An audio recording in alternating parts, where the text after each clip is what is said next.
Now, why is it no surprise that the Andrews government in Victoria now wants you and everyone else in Canberra, to bail them out for massive spending during the pandemic?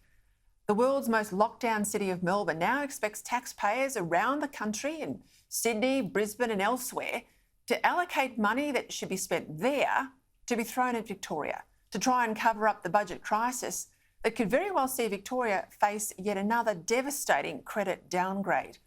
The economic damage in Victoria is the damage of the Premier's own making.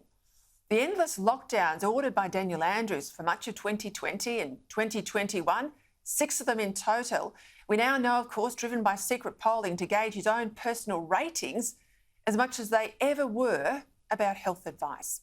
Popularity polling for the Premier, not pandemic protections for his people.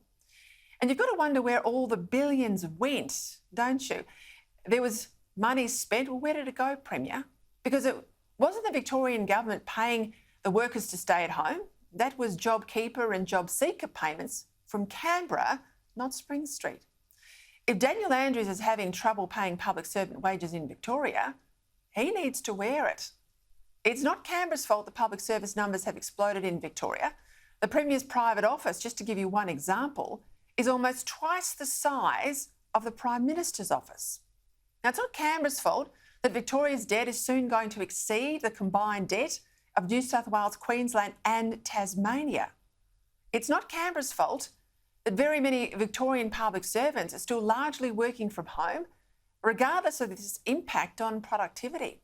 It's not Canberra's fault that only 8% of Melbourne's workers are back in the office Monday to Friday, holding back the recovery of the CBD.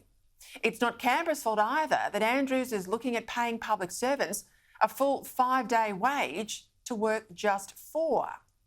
So given this is the Victorian Premier's mess, why should Canberra save Victoria from troubles of its own making?